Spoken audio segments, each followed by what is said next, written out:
Вітаю, друзі. Ну що, давайте говорити про важливі речі, про те, куди рухається країна, хто її куди веде і що у нас попереду. А також, які перспективи сьогодні для України в питаннях війни, миру, корупції. Бо все це надважливо. Від цього залежить майбутнє країни. Говорити про це ми будемо сьогодні з колишнім дипломатом, бізнесменом, письменником, шоуменом, людиною, яка дуже добре розбирається як в зовнішній, так і в внутрішній політиці України. Сьогодні з нами Дмитро Чекалкін. Вітаю, Дмитро, вітаю. Радий щиро бачити. При всьому цьому я ще фантастично скромна людина. Знаєш, я можу про свою скромність говорити годинами. Так, це ми всі любимо говорити, але ж факти залишаються фактами. Скажи мені, будь ласка, я зараз повернувся з конференції в Талліні, на наступних конференціях вже їду, і от в Талліні була конференція імені Ленарта Мері. Там були присутні інші українці. Кожному з них підходили журналісти, політики, посли, дипломати, військові, європейські, японські. І ставили одне єдине запитання. Як так може бути, що країною керували через Вероніку Феншуй Офіс?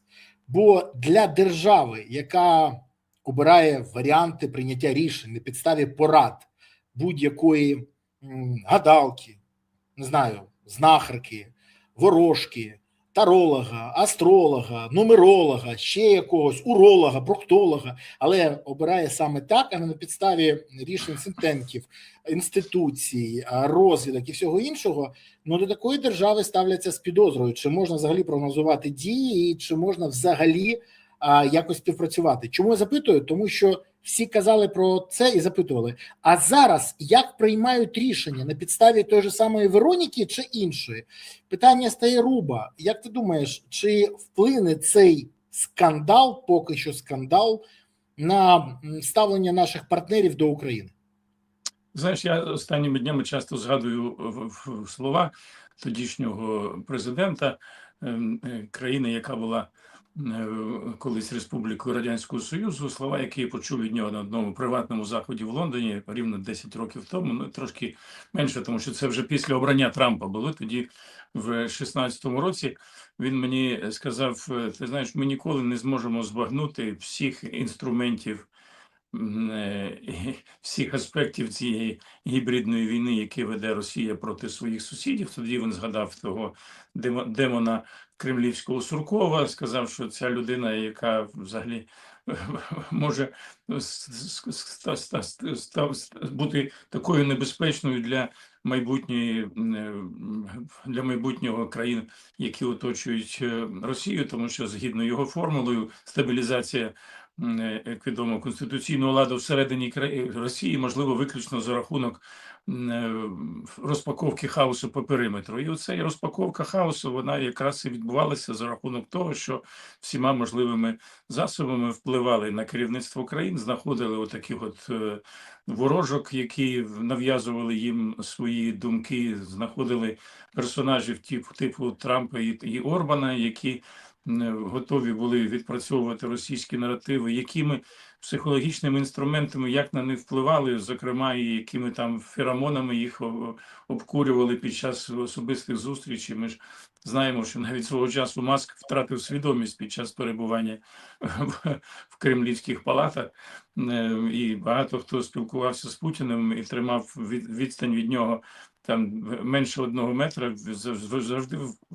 звертало увагу на те, що особливо якийсь запах поширювався під час спілкування. І, як відомо, хто свого часу, нагадаю, врятував того самого Навального чи Скрипалів в тому самому королівському шпиталі в Лондоні. І це колишні якраз радянські ще токсикологи, які розробляли ці новачки, які втікли ще там в 90-ті роки чи в нульових вже роках з колишнього там Радянського Союзу, з Росії. Вони допомагали тоді відпрацьовувати ці антидоти, які рятували життя.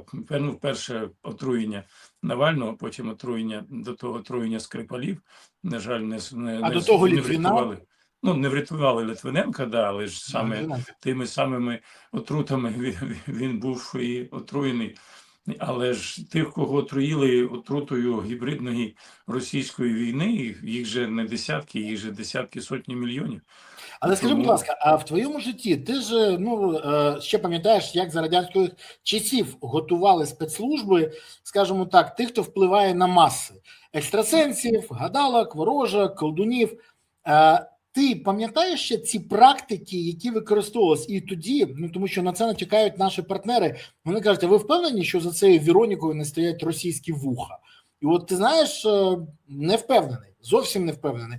Скажи, будь ласка, це ж стара радянська практика, коли таке практикували, чи ні? Таке тільки зараз з'явилося? ну насправді психологічні ці методи впливу вони розроблялися дійсно і в радянські часи, а потім вони були вдосконалені. І коли кажуть, що готують Путіна до кожної там зустрічі, до кожного контакту, навіть телефонного дзвінка, то з ним сидять психологи, які якраз випрацьовують оцей психологічний портрет того чи іншого його візаві, співрозмовника, і вони допомагають йому вибудовувати так маніпулятивно розмову, щоб зробити з нього співрозмовника свого партнера. Тобто ці ж технології, які там на побутовому рівні розписані в НЛП, вони ж насправді були вдосконалені саме військовими психологами. Не даремно ті, хто писав виступи Зеленському про те, яка різниця,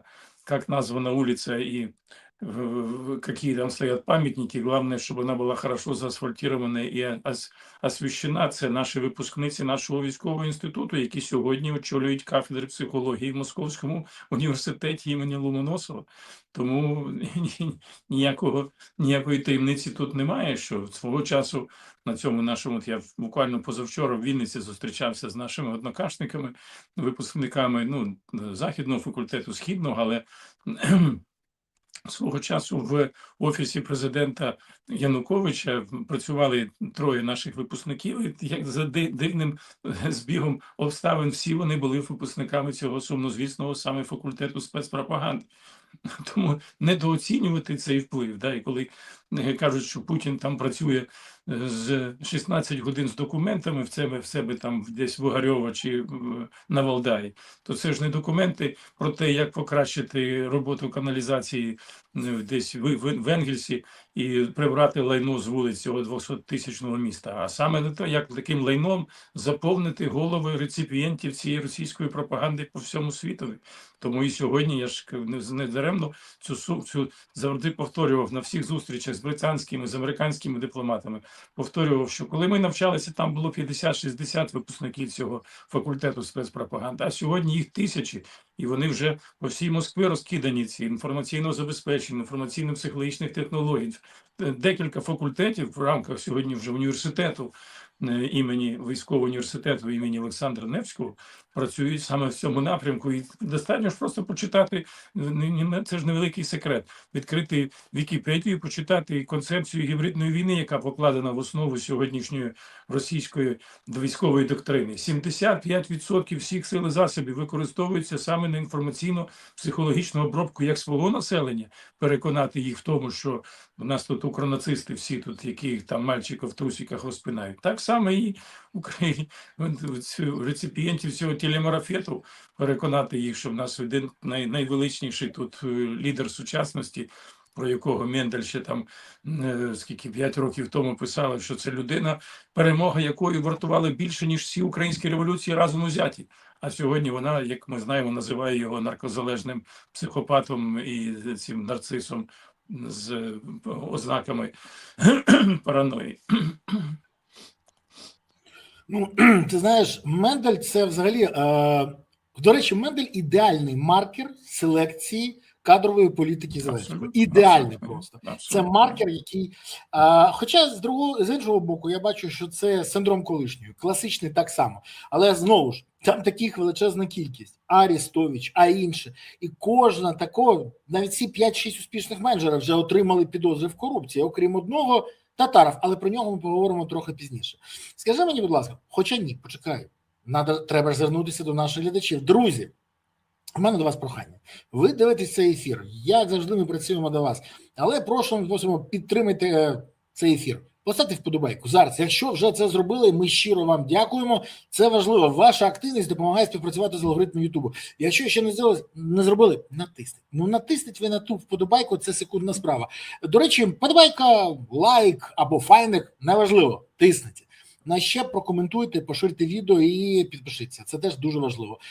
Напишіть, що ви думаєте з цього приводу, про що ми зараз говоримо, і звідки ви дивитесь цей ефір. Куди закинула вас доля? Ви чекаєте або наближаєте перемогу? З якого міста, селища, країну? Пишіть, це важливо. Пишіть, куди закинула вас доля. Де ви чекаєте або навпаки наближаєте перемогу? Пишіть про це. І, як завжди, я дякую вам за те, що ви активні і не пасивні. Тому що пасивних, ну, погодься, Дмитро, у нас вистачає. Нам потрібні країні активні, бо активні будуть змінювати країну на краще. Скажи, будь ласка, свідчення на ТСК у Верховній Раді щодо справи Міндіча показали, як оборонні закупівлі, неякісні бронежилети, приводиш Тілермана на РНБО, зв'язки Тимура Міндіча, Рустема Умєрова, Германа Галущенка і Єрмака можуть склатися в єдину систему, політичну і корупційну систему, через яку наноситься шкода Україні. Скажи, будь ласка, сьогодні після того, як це оприлюднено, система знищена, чи вона просто буде мімікрувати, маскуруватись якось, ще щось, і буде далі наносити шкода Україні? І далі буде двушечка йти на Москву. І якщо так, то як цього позбутися? Ну, дивіться, простого сценарію, простого тут рецепту немає, як цього Вибачте, переб'ю, позбутися. прості рішення люблять тільки в Офісі Тільки Президента. в Офісі Президента. Так, головне не мовчати. Я якраз зараз подорожую по українським містам, беру участь в цих книжкових фестивалях з третім випуском нашого проєкту «Саундчек», який, епіграфом якого є відома фраза Параджанова, що рабство починається з мовчання. І рабів до раю не пускають. Тому настільки були зацікавлені на Банковій в створенні цієї концепції тисячі говорящих голів, які поширюють меседжі, які продукує цей чорний політтехнолог Подоляк, який сидить там на Банковій. Ми чомусь дуже активно коментують біографію чорного політтехнолога Петрова з страшними там проявами. Але ж набагато більш підступними були операції того Подоляка, про які він сам розповідав, між іншим не приховував цього, не ховався ще в 12-му році, коли тут нас на Володимирське ціле крило окупували тоді офіцери ФСБ російської, коли не допускали українських СБУшників. Він тоді давав інтерв'ю білоруському виданню, яке потім передруковував білоруський партизан.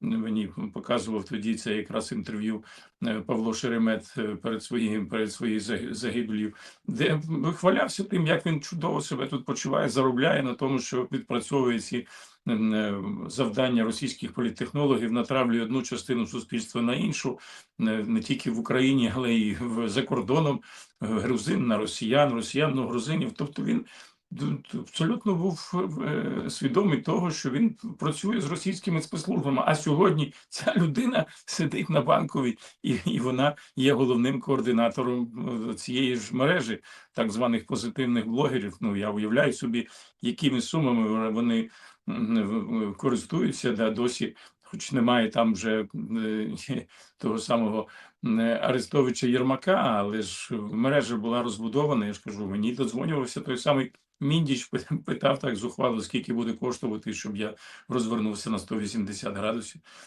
Казав, що я готовий, Тимурка, на 360, але ж таких насправді було багато хто спокушався на ці великі суми, і, на жаль, досі багато з них лишаються в цій в обоймі. Ну і, зрештою, той самий, чому я не маю права мовчати, тому що того ж самого Міндіча, Чернишова, ну вже не кажу про там Коломойського з Боголюбова, я знаю більше 20 років, мене завжди дивувало їхнє проросійські настрої, проросійське оточення. І тому абсолютно мене не здивувало, що саме ці люди опинилися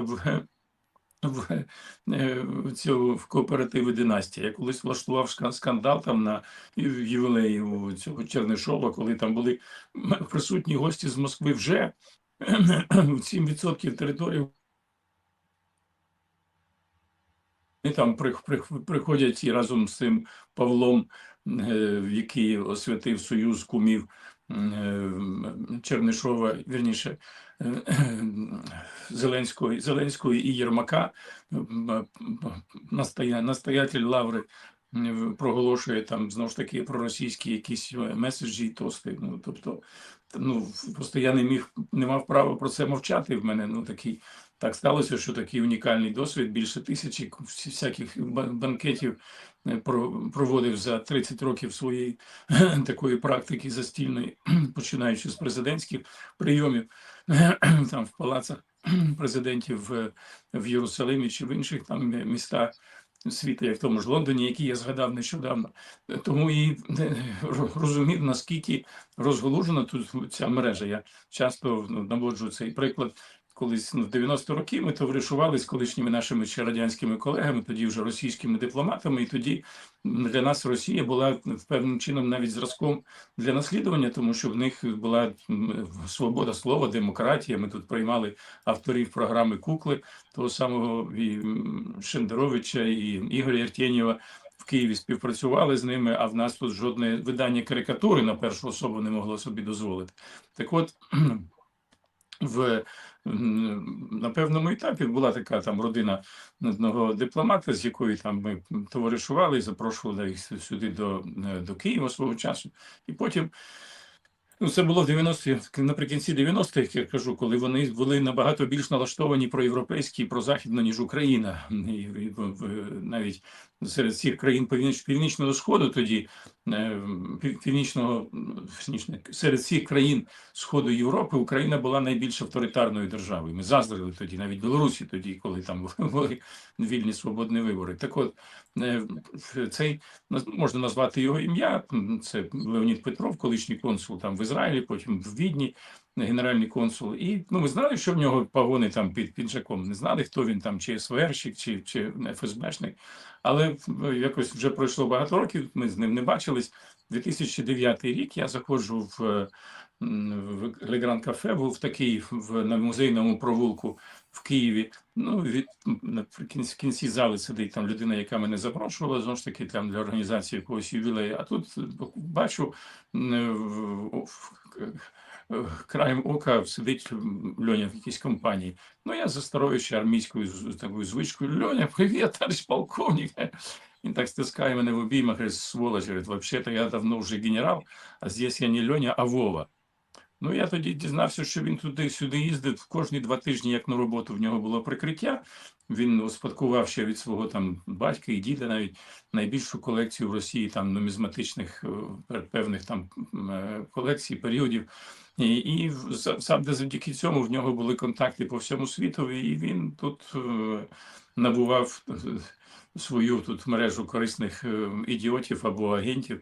Тому недооцінити чи переоцінити сьогодні потужність цього проросійського чи російського лобі дуже важко. Як позбавитись цього, призначати таких, як полковник Червінський чи полковник Жолобецький на керівні посади в українських контррозвідувальних структурах. От ми сьогодні зранку записали, викладемо, як ти виклав з цим Ваганяном, откровення. Так, ми записали сьогодні з колишнім очільником, командиром того підрозділу, де служив Дмитро Штанько, як контррозвідка щодня 3-4 рази на день перевіряли, чи дійсно він там на цій спостережній позиції на самому передку, де практично проходили там російські ці диверсійні групи щодня для того, щоб максимально наражати його на небезпеку, і зрештою там він і загинув.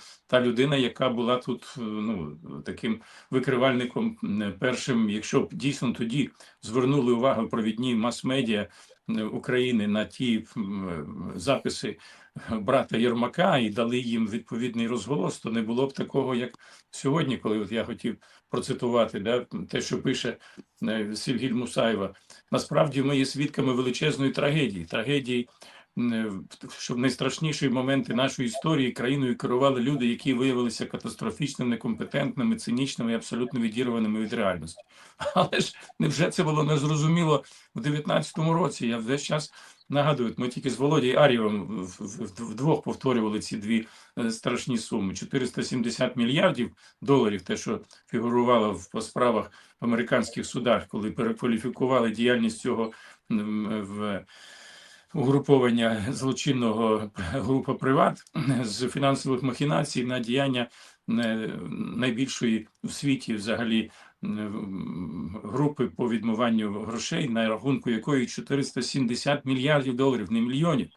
Ну і, зокрема, людина, яка була оператором цих офшорних перерахувань, була юрисконсультом Зеленського і співзасновником його цих квартальних структур, саме цю людину, яка відповідала саме за ці офшори, на які перераховували гроші, зокрема і ці 41 мільйон на офшор безпосередньо прив'язаний до імені Зеленського.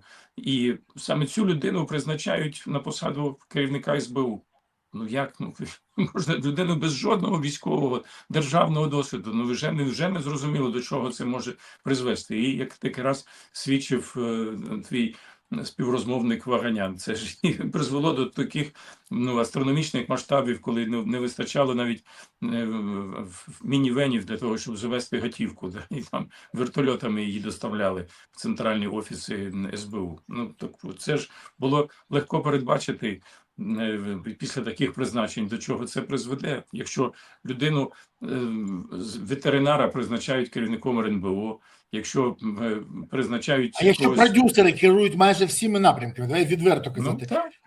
То мені треба дивуватися. До речі, мені на днях зателефонував Сергій Ваганян і каже, що він розчарований тим, що відбувається, і каже, не бачить він взагалі ініціативи з боку НАБУ і САП, і готовий видавати і відео, і все інше в ефір. Я кажу, окей, я готовий. Якщо ви знову готові дати, я не бачу просто можливості якось інше. Тому на цьому тижні, сподіваюся, ви побачите ефір з Ваганяном. Тому слідкуйте уважно за тим, що буде, і повірте, якщо з того, що мені розповів Ваганян, в нього все це є на руках, буде дуже гарячий ефір, дуже гарячий. До речі, Дмитро, ти сказав таку фразу, що мовчання вбиває, це дійсно. Скажи мені, будь ласка, але ж є один момент. Ти чув хоч щось-небудь, що казала би пані Свириденко з питання династії і всього іншого? Чув чи ні? Цікаво, що ми вчора проаналізували якраз з... Ні, просто чув чи... Я просто поставлю запитання. Чув чи ні? Скажи мені, будь ласка. Ні, вони будуть відмовчуватись. Ну, як ти хочеш, щоб вона була стюардесою Єрмака? Але почекай, вона прем'єр-міністр, це ми розуміємо. Далі. Ти чув щось-небудь від Стефанчука, все ж таки голова парламенту? Теж ні. Це закон. Тоді, закон може, мафії. Буданов щось сказав? Вибач, Це може, ж... Буданов тоді хоч щось сказав? Ну, це ж відомий закон сицилійської мафії, закон Умерта. Вони будуть відмовчуватись. Але... Скажи мені, будь ласка, але ж ще жоден посадовець Кабміну чи Офісу президента не висловив навіть публічно свою незгоду і не подав у відставку. І ми це бачимо. Це говорить про те, що всі пов'язані між собою, чи у владі не залишилося людей з гідністю, чи просто всі бояться репресивного апарату? Ну так це ж якраз навіть Севгіль Мусаєво про це пише, що це була відпрацьована вертикаль, ця мафіозна злочинне угруповання. Ну, недаремно саме в день в американських судах це було перекваліфіковано саме в день інаугурації. Ну, з американським часом там вже був ще той день, коли в Україні вже закінчився день інаугурації. 22-го в Києві вже було, а в Сполучених Штатах ще було 21 число травня. І це ж було настільки показово, як можна було це ігнорувати і продовжувати призначати людей, які були забруднені цими махінаціями. Але от вчора ми з Юрієм Луценко якраз аналізували походження взагалі цього вислову династії. Його ввів в обіг Аристотель, і тоді воно, буквально його значення, абсолютна влада. Тобто потім його вже там в середньовіччі в європейських мовах почали так як спадковість влади використовувати в цьому сенсі, але перше значення саме в негативному плані було закладено Аристотелем як абсолютна влада. І ми знаємо відомий вислів, що влада розбещує, а абсолютна влада розбещує абсолютно. І тому і такі катастрофічні страшні наслідки, про які пишуть навіть ті, хто свого часу більш-менш компліментарно ставився до Зеленського, навіть до Коломойського. Я пам'ятаю, як вони брали в них інтерв'ю і ухилялися від якихось гострих дійсно запитань. І як пам'ятаємо, як розкручували цю ж історію з Дорогенькою, яку навіть писали на своїх футболках, слово, яке вживав тоді Порошенко, а потім спокійно ковтали ці баба-да, корабельна сосна, поддутая, і взагалі замовчували ці вже тоді прояви такої зневаги по відношенню до журналістської спільноти, ну і взагалі свавілля, яке тоді мало місце. І дуже показово, що в російських мас-медіа взагалі от вони зараз активно дуже висвітлюють інтерв'ю Мендель, коментують її. А за останні 6 місяців про справу Єрмака взагалі, ні про справу того ж самого Міндіча майже ніяких згадок немає. Замовчують. І тільки позавчора це Дмитрій Алкоголійович вийшов в ефір і сказав, що це прояви такого по відношенню до Єрмака, це прояви свавілля, бачите, всього українсько-нацистського режиму. Настільки очевидно, кого вони тут захищають і кого вони просувають. Ну, що я можу тобі сказати? Ну, от якщо ми залишимо все як є, це буде катастрофа для держави. Тим більше, що знову на цій талінській конференції багато хто говорив, що зараз після цієї історії з Єрмаком українська влада показує, що вона зайнята рятуванням себе, а не рятуванням країни. Більше того, я почув, що ми не можемо взагалі зрозуміти, як співпрацювати далі з Україною. Міністр оборони гризеться з головою Генштабу, і це особисті відносини, а не професійні.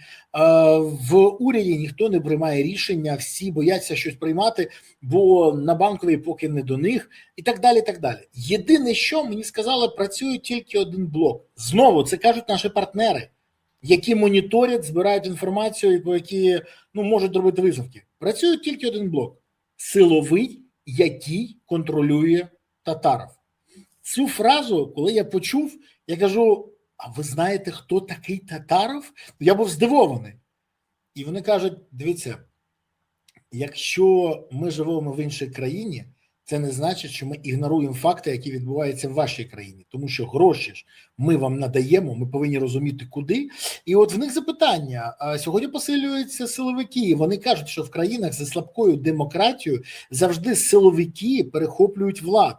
І це пряма проблема. Більше того, вони кажуть, що людей з погонами намагаються призначати в будь-всі області, куди завгодно, і вже незабаром їх ловлять на корупції. Тож призначають лояльних, які просто крадуть. У мене питання, ми вже крокуємо по якомусь пагубному шляху, чи це просто випадковий збіг обставин, чи це загальна система вже? Як будемо вирішувати? Для мене це було очевидно з самих перших тижнів, буквально місяців. Мене товариша затримали колись поліціянти за порушення правил дорожнього руху, перевищив швидкість. Це було буквально 2 тижні після інаугурації пройшло Зеленського. І він дає своє посвідчення водія, документи на машину. Він так демонстративно цей гаїшник, це тепер вони дорожня поліція, так відкриває і так закриває, говорить, щось тут не вистачає. Віддає йому назад, натякаючи, що немає там купюр ніяких не вкладених. А той товариш мій Сергій перепитує, така, що вже, як, чому? Говорить, то що, тепер що можна вже? Говорить, так, а хто ж там прийшов? Відповідно, суспільство одразу ж почало відчувати на всіх рівнях, коли ті самі структури привату почали продавати державним структурам свою нафту по ціні двічі вище, ніж ринкова ціна, а потім в цих же там Укренерго, Центренерго отримувати електрику за тарифом нижче, ніж вдвічі нижчим, ніж для інших установ. Тобто таке розкрадання відбулося абсолютно очевидно. Корупція, це просякнута була вся ця система, тому і не дивно, що ці персонажі з династії так спокійно себе почували, тому що все було навкруги просякнуто цими корупційними оборудками, і вони не вбачали для себе ніякої небезпеки, якщо всі контролюючі органи, той самий ДБР, який перетворився сьогодні в Державне бюро репресій замість Державного бюро розслідування, і на плівках же Міндіча було дуже промовисто лунало ці, що 5% вони заносять на вокзал, тобто мається на увазі якраз центральний офіс ДБР, який розташований неподалік вокзалу, в службу Божу, да, як вони себе називають, 5%, і 5% Генеральну прокуратуру. Тобто вони вбачали, що ця машина корупційна працює за рахунок того, що її колеса підмащують великими відсотками, великими сумами. Якщо тільки по одному цьому Укроборонпрому там було 100 мільярдів розкрадено, 100 мільйонів, вибачте, розкрадено, тобто 5 мільйонів відповідно на всі ці державні структури, які і контролює якраз саме той одіозний Татаров. Нагадаю, він з часів ще Януковича був опікуном тих нових зірок, які з'являлися в державних правоохоронних структурах. Вони захищали в нього дисертацію. Так він був людиною Захарченка, це ж всі пам'ятають. І пам'ятаєш, коли він по телебаченню розповідав послам, що це майданівці самі собі в потилицю стріляли. Ну, і це ж його вислови. Ми ж бачимо, що ця феншуїстка, оця консультантка по всіх питаннях у Єрмака, вона ж в своїх соціальних мережах і так зневажливо згадувала Майдан. І більше того, після вбивства Андрія Парубія, вона ще нічого іншого не придумала, як Порошенко звинувачувати, що це він замітає сліди своїх злочинів на Майдані, і саме це і він є замовником вбивства Парубія. Хоча настільки очевидно, що сьогодні росіяни пропонують видати українських військовополонених, зокрема і азовців, в обмін на цього вбивцю, який зараз перебуває в ув'язненні у Львові. Що можна сказати з цього?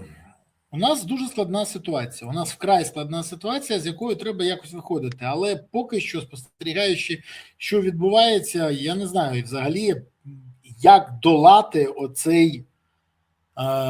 цю Коза-Ностру. Ну, це справді Коза-Ностра, інакше її не називеш. Дивись, остання новина, яку я сьогодні, коли дізнався, я випав в осад, відверто. У нас відбувається щось неймовірно, це практики, які традиційно відбуваються на Росії. І тут публічно голова антикорупційного комітету пані Радіна каже, що експертці у справі Єрмака погрожували через експертизу будівництва кооперативу «Династія». І інформацію про неї збирала СБУ. Ще раз, це «Слуга народу» навіть каже, Радіна. Тож вона каже, що тиск був на експертку щодо будівництва «Династії» у справі Єрмака. І, за її словами, жінці погрожували та вимагали негайно припинити роботу над експертизою. Радіна зазначила, що НАБУ і САП у суді показали докази можливого впливу Єрмака на слідство. Зокрема, у водія Єрмака нібито знайшли документи навіть з варіантами кадрових призначень СБУ, частина з яких, Дмитро, працює сьогодні в службі. Так. Ну, так, Роман а ми точно хвильового наказ виконуємо геть від Москви? Чи навпаки? Ну, той самий Роман Червінський вже докладно розповідав про те, як на суддівській колегії по його справах здійснюється тиск саме з боку СБУ, саме вони погрожували, писали, і потім про це навіть одна з суддів не побоялася розповісти публічно і звернулася до керівництва з вимогою припинити цей тиск. На жаль, якраз той самий Татаров і займався тим, що роками збирав компромат на суддівські ті чи інші структури. Ну, зрештою, саме Путін піднявся на саму верхівку російської влади, і саме завдяки таким операціям, нагадаю, вони після програшу тоді Собчака в 96-му році вони перейшли там через пару років на посаду якихось клерків в адміністрації президента в Москві. Пам'ятаємо там навіть ці зйомки, коли вони з чемоданами там долають якийсь там митний пункт в Шереметьєво, прилітають до Москви, але були на посадах третьосортних, але відповідали саме за це було управління регіональної політики, і вони відповідали за збір компромату для того, щоб тримати на гачку всіх керівників російських регіонів і не дозволяти поширюватися так званим центробіжним силам, да, і утримувати оцю якраз вертикаль конституційного ладу, про яку там і згадував цей Демон Сурков. Так от, і працюючи в цьому управлінні, вони допомогли накопити таку кількість компромату, що їх підвищили, призначили на посаду в керівництво. Головою ФСБ став Путін, а його начальником управління внутрішньої безпеки ФСБ став якраз Патрушев. І він продовжував якраз ту ж саму роботу по збору компромату, і це дозволило Єльцину позбутися найнебезпечнішого тоді свого ворога, тодішнього генерального прокурора Скуратова, який збирав дані про зловживання під час цього ремонту кремлівських палаців. Да? І зрештою саме ці плівки записів зустрічей на конспіративних квартирах з дівчатами відпочинку Скуратова, вони й дозволили скинути його з посади, і тоді, усвідомивши таку креативну роль самого Путіна і Патрушева, їх підняли до посади тоді вже прем'єр-міністра. Ну і Патрушев очолив тоді ФСБ, замінив там Путіна. І я пам'ятаю, як так сталося, що якраз тоді у нас були на 99-му році, в вересні, до нас приїжджали тоді захищати нас від тоді вже свавілля в Україні. Тут наші друзі з Росії, Валерія Лівна Новодворська, в мене є там якраз з нею фотографії в київських відомостях, ми неї зустрічаємо і обговорюємо якраз прихід до влади тоді Путіна, призначення на посаду прем'єр-міністра. І вона каже, да, це такий временщик, ну був Степашин, був Кирієнко, це теж там рік, може там півроку побуде, його замінять. Я не знаю, який в мене такий був інсайт, так наврочив. Я кажу, да ні, він так, кажу, вкладається в цю матрицю очікувань російського плебсу, що він правити буде років 20. Ну, сам злякався потім свого передбачення, ну, але ж так воно, на жаль, відбулося. До речі, я дуже добре пам'ятаю, як з'явилися тоді плівки, то ви казали, людина схожа на генпрокурора Скуратова в сауні з дівчатами, схожими на повій. Тоді стібалися з цього всі просто. Ну, така історія була. Хоча уяви собі, це 98-й рік, коли збиралися ці. А скільки по всіх московських саунах було камер, які знімали пригоди нашого найвеличнішого, про що розповідали це окрема історія, але ти знаєш, щоб підвести такі рисочку під цієї історії, дивись, Вова не каже, хто той Вова, для якого будують будинок в династії. При тому, хто цей Вова, знають наші партнери, знають українці. Логічно припустити, що вони, якщо не визнають це, будуть займатися і далі. Логічно припустити, що і Двушечка і далі крокує на Москву. Логічно припустити, що єдине, чого хоче наша влада, щоб про всі ці речі не говорили. Не припинити, а саме не говорили. Скажи мені, будь ласка, це може стати причиною для шантажу влади з боку якихось зовнішніх сил? Ну, ми сьогодні зовнішні сили, які є справді нашими партнерами по розбудові демократії і свободи слова в нашій державі, нашого європейського майбутнього, ми їх підставляємо, тому що ці скандали, вони ж суттєво можуть зашкодити їхнім позиціям внутрішніх політичних перегонах, тому що вони живуть в умовах електоральної демократії, їм треба відповідати перед своїми виборцями за ті величезні суми в десятки, сотні мільярдів доларів, які вони виділяють Україні. А тут виявляється, що все це витрачається на якісь там династії, ці шлагбауми. Тому і боляче спостерігати, от як ти ж був свідком в тій самій конференції в Талліні, в Естонії, що вони страшенно це занепокоює, тому що ми їм підставляємо ножку таким чином. Але що стосується американців, наскільки вони зможуть сьогодні скористатися для того, щоб пішла Україна на поступки в перемовинах з Росією, ну, я не буду робити тут якихось прогнозів, як писав свого часу Черчилль, да, що в військовий час, воєнний час робити якісь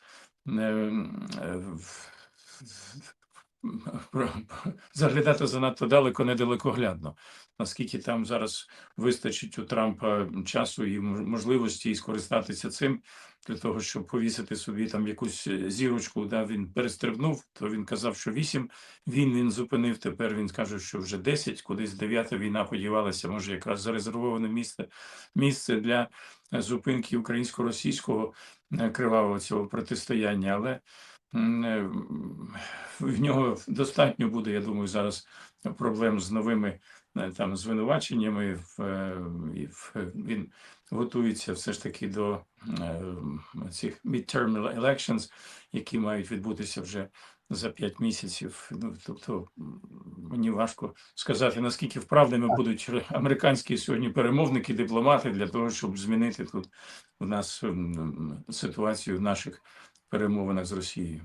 Нагадаю нашим глядачам, 3 листопада відбудуться вибори в Сполучених Штатах. Від цих виборів залежить, хто буде контролювати Палату представників, хто буде контролювати Конгрес. Залежить, отримає Трамп потенційно чи не отримає імпічмент, не проведуть, а те саме отримає. Там багато чого. Тому для Трампа це дуже важливі вибори. І вони будуть прикладати максимум зусиль для того, щоб підійти до них з якимось результатом. А результатів поки немає, і це треба розуміти. І для нього дуже спокусливо може бути спробувати отримати результат за рахунок України. Це теж для них варіант.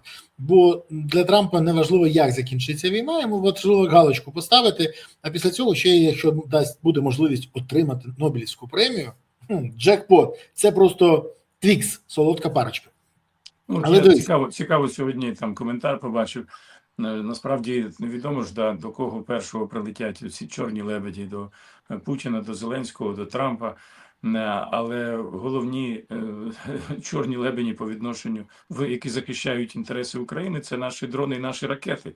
І з цим в нас неоднозначна ситуація з тим самим. От про це я хочу поговорити. Після прильоту до Москви, хоча і не вразила ані Кремль, ані будівлі ФСБ, ані що інше, але прильоти були.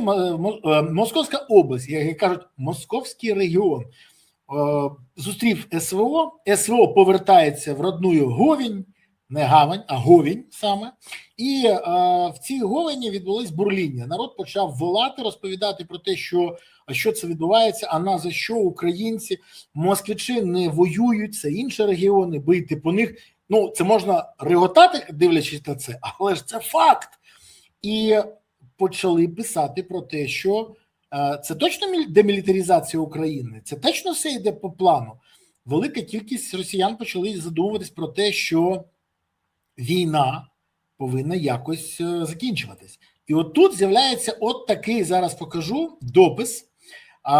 Це доволі відомий зетанутий черговий блогер, який пише, мовою оригіналу: Путин так и не вышел сегодня к народу.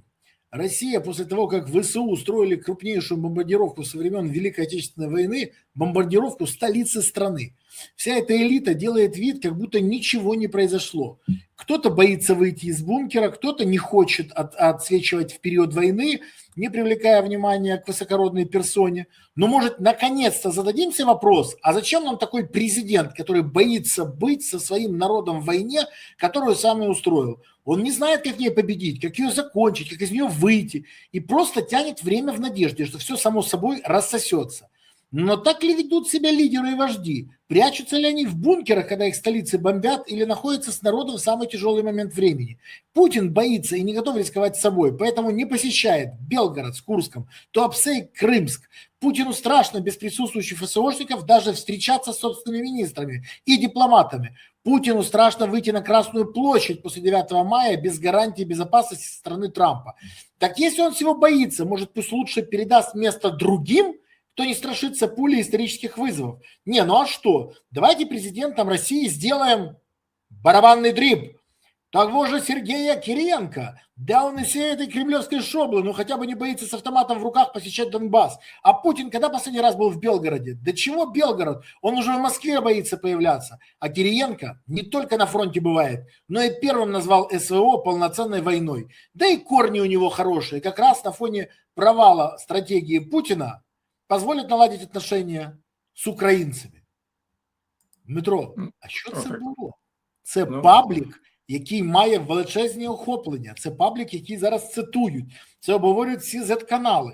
І це не перше, але такий різкий, ну, я розумію, це може бути велика гра. Хтось хоче, ну такий перший контур. Прибираємо президента, бо він трус. Ну, Путін трус, тут ніхто не сперечається. Друга, заміну пропонують. Кандидат, голова адміністрації президента Сергій Кириєнко. Далі там економіст, все інше. Що це було? Це початок, чи це тестування, чи це підстава Кириєнка, чи це дійсно та історія, про яку казали, що на початку літа може бути дійсно якийсь там заколот в Москві, в Кремлі? Що це?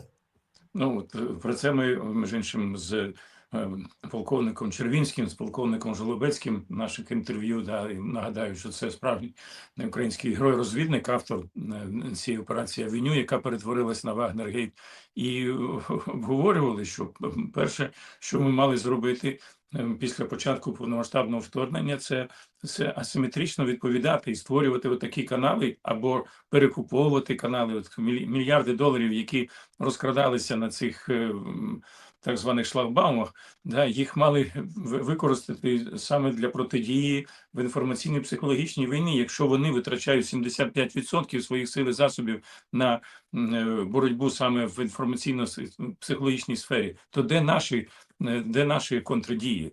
Ми і як зараз пройшли повідомлення вже навіть в російській пресі, що українські спецслужби активно скуповують отакі от рупори колишні там Z-пропаганди, але це мало відбутися не на 5-му році війни, це мало відбуватися в перші ж години повномасштабного російського вторгнення, залучати наших західних партнерів. Я кажу, я не повторював це на всіх моїх зустрічах з американськими послами, тут дипломатами, що ви недооцінюєте цю небезпеку і нічого, мало чого робиться для того, щоб працювати саме в цій самій сфері. Ну, як і зрештою головнокомандувач наш генерал Залужний про це неодноразово казав, що треба асиметрично діяти, знаходити інструменти альтернативні впливу, зокрема, і на свідомість росіян, для того, щоб привести це до соціального вибуху. Але ж в нас заброньовані були власники тих самих каналів, як співробітники СБУ, які працювали не для того, щоб впливати на свідомість росіян, а свідомість українців, захищати цей Урал-95, захищати цю династію. Вони ж продовжують відпрацьовувати ці наративи, і величезні кошти з державного бюджету на це витрачаються. Я вже не кажу, що зараз порахували, скільки коштували всі ці вояжі того самого Єрмака за кордон на державному літаку з стюардесою Сергією Свириденко. Питаю, чому вона нічого не висловлює. Так вона ж була його практично помічницею по всіх його цих закордонних візитах, на які мільярди гривень з державного бюджету витрачалися за роки повномасштабної війни. А де результат? 143 країни, нагадаю, на Генеральній асамблеї ООН, на Раді безпеки ООН у 22-му році голосували за повне, беззастережне, повне і негайне виведення російських військ з території окупованої України. І до чого вони дійшли на цьому, вже 2 роки минуло, з цього їх пафосного там засідання, де там в Швейцарських горах на найдорожчому курорті, знову ж таки, витрачалися шалені гроші з державного бюджету, але тоді прибуло 80 країн 143, а проголосували за фінальну резолюцію аж 60.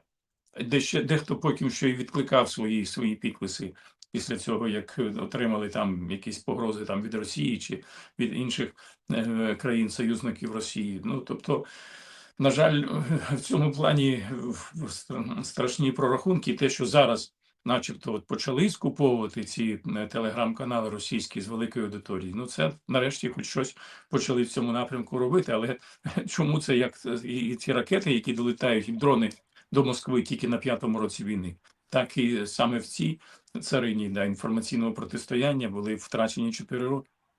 Хочу звернути увагу, другу добу вже нічого не літає до Москви. Хтось взяв паузу, ще щось, незрозуміло. Але Суми, Дніпро, Харків відчувають кожен день прильоти. Тому все більше і більше запитань, а чому пауза? Це що відбувається? І хто стоїть за цією ідеєю?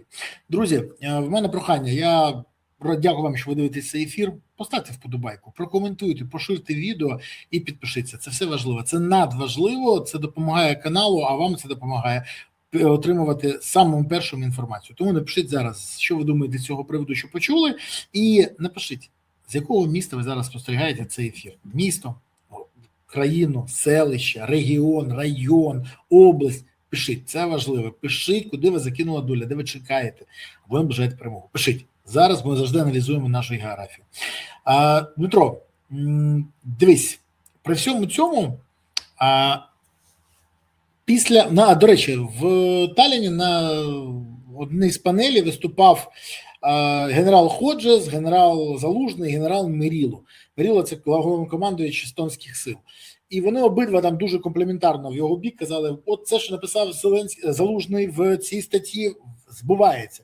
От цей прогноз реалізувався. Ходжес взагалі сказав, що сьогодні, мабуть, саме Залужний є тою людиною, яка носій максимальних знань в реальних бойових умовах. І я потім там запитав, так пан генерал вже пару років не є головнокомандуючим. Пан генерал є головнокомандуючим в умовах, яких було найскладніше досягнути результату і отримати результат. Тому я погоджуюсь. Але коли ми потім стояли і розмовляли там в колі осіб, які були на цій конференції, один з натовських генералів сказав, ми досі не розуміємо, чому Залужного зняли з посади головкому. Попри всі попередження військових, генералітету, дипломатів, партнерів, попри всі легко прогнозовані негативні перспективи, і всі добре зараз бачать, що ці наслідки цього зняття, і що його зняття було помилкою. І там він каже, я впевнений, що ваш президент тепер розуміє, що він зробив помилку. Я йому кажу, я теж впевнений, що він розуміє, але так само я впевнений, що він не кається за скоєне, і якщо б була ситуація, він повторив би її. Ну, дивись, Тот офігів, от відверто, і каже, тоді у вас реальні проблеми. Ну, я повторюю, що головним вигодонабувачем в Україні від повномасштабного російського вторгнення сам наш найвеличніший, бо не втік. Тому що він підняв свій рейтинг з 19 до 90% за там 2-3 місяці. Він став на зовнішній арені героїзму української нації, таким сучасним Черчиллем, якого стоячи приймали там парламенти аплодисментами. Він практично отримав безлімітний суми іноземної допомоги, які ніколи не можна було б очікувати в Україні, якщо б не було такої страшної трагедії російського повномасштабного вторгнення. Він необмежений не тільки ліміт грошової допомоги, але й необмежений термін перебування на цій посаді. Тепер ще додалося 5-та перевага, тому що він завдяки тому, що почав завалювати приватні компанії, такі як той самий Фраєрпонд, величезними сумами, сотнями мільйонів, мільярдами грошей, як з українського бюджету, так і допомоги західних партнерів. Він потім за допомогою своїх партнерів по цьому Крал-Врал-95 він почав торгувати акціями. Ну, ми ж знаємо по цих розпочатках плівок Міндіча, що вони планували продати цю компанію там за 600 мільйонів там, чи за мільярд, і половину цієї суми отримати собі на кишеню таким так званим кешбеком. Саме їх цікавили саме країни Перської затоки, де немає ніякого контролю над розрахунками і на використанням державних коштів для того, щоб саме скористатися цією специфічною атмосферою цих країн в такий теж буремний для них час сьогодні. Тому і я не бачу для нього жодної мотивації зупиняти війну і припиняти свої повноваження президента. Він розраховує на багато років ще попереду перебування на цій посаді, і тому і ми знаходимося в такому глухому куті, коли людина, від якої наскільки все сьогодні залежить, яка сконцентрувала всю владу в своїх руках за рахунок цієї монобільшості в парламенті, зокрема, вона і продовжує перебувати на цій посаді, і немає вже жодної мотивації, жодного інтересу позбавлятися своїх повноважень президента, тому що він неминуче тоді опиниться разом з Єрмаком на цій лаві підсудних, і для нього вже будуть збирати ці застави. І я не думаю, що до хтось з тих, хто сьогодні навіть його так палко підтримує в соціальних мережах, прийде на його підтримку в суді чи зустрічати його після звільнення і з КПЗ, якщо зберуть якусь заставу, яку буде призначати суд. Ти знаєш, я хочу закінчити верніше, наш ефір сьогодні, тему, яку ми почали.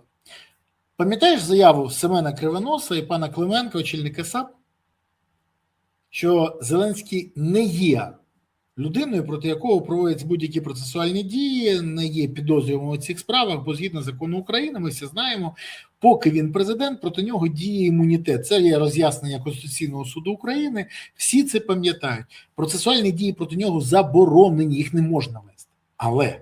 Але, Дмитро, він же може бути свідком. Свідком може будь-який громадянин України. Я досі не можу зрозуміти, чому ніхто про це не здогадався. Більше того, мені здається, що це лежить на поверху. Бо свідком є фізична особа, якій відомі або можуть бути відомі обставини, що підлягають доказуванню під час кримінального провадження. Не по ньому, а по іншому. То чому недопитаний пан президент – це не процесуальні дії проти нього? Він свідчить, щоб виявити або навпаки виправдати Андрія. Я, до речі, хочу тебе запитати, як ти вважаєш, а він взагалі повинен виходити і казати, це мій дом, або це не мій дім, але він повинен щось сказати. Бо коли він мовчить, підозри, що це такий він, той Вова, стає все більш ґрунтовніше.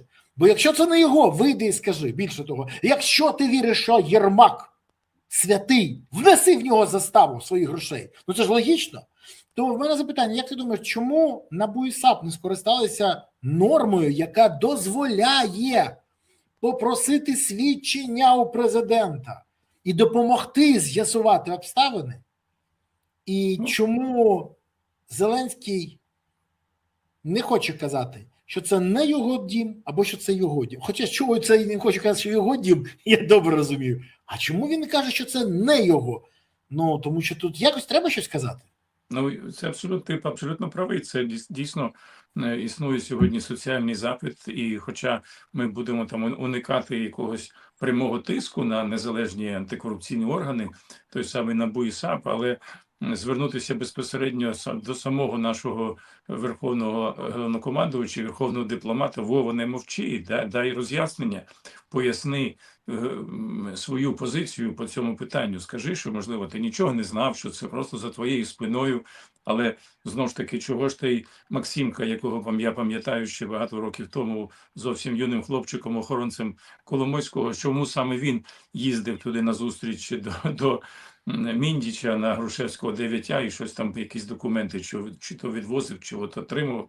Тобто цей соціальний запит існує. Я думаю, що можна дійсно активно його просувати. Треба якусь таку лаконічну формулу, можливо, обрати для цього соціального запиту, для цієї вимоги: Вова, не мовчи, або Вова, скажи, Вова. Треба обміркувати це, як це оформити, але абсолютно слушна твоя пропозиція.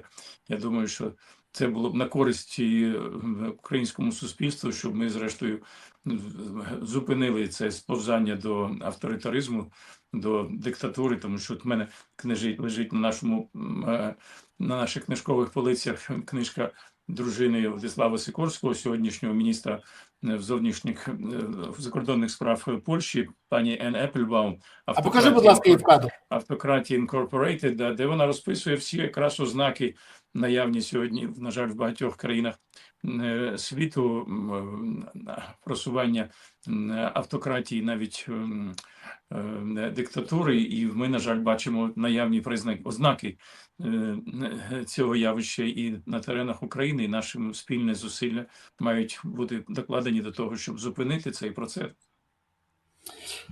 Ну, що я можу сказати? Сподіваюсь, що Вова, не мовчи стане гаслом, яке примусить Володимира Олександровича не просто поговорити з суспільством, а довести, що він не той Вова, для якого будували дім біля Андрія, Міндіча і Чернишова. А ще, до речі, може він нічого не знав.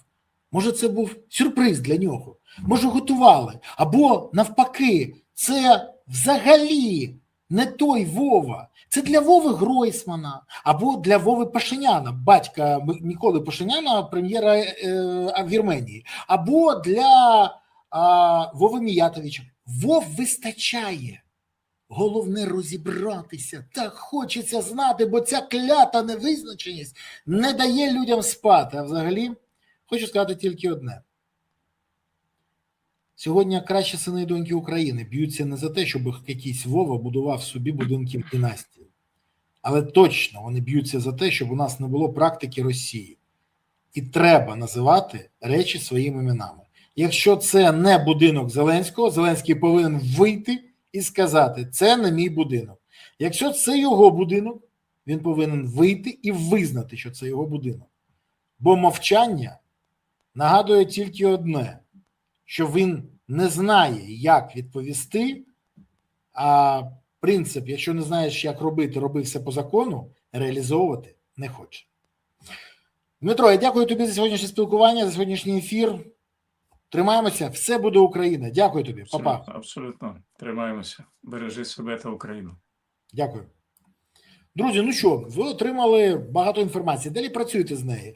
Використовуючи критичне мислення та вміння аналізувати, робіть висновки. Робіть висновки, куди ведуть країну, що роблять з країни, як мінімізувати негативи і отримати максимальний позитив для держави і суспільства. І пам'ятайте, головне в цьому ще не забувати про підтримку ЗСУ. Донатьте на ЗСУ, приєднуйтесь до ЗСУ, допомагайте ЗСУ. Бо ЗСУ – це єдина сила, яка є запорукою того, що Україна є майбутнє. Є ЗСУ, є майбутнє. Не буде ЗСУ, не буде лише майбутнього. України не буде. Тож гуртуємося навколо ЗСУ, щоб все було Україна. Дякую вам. Па-па.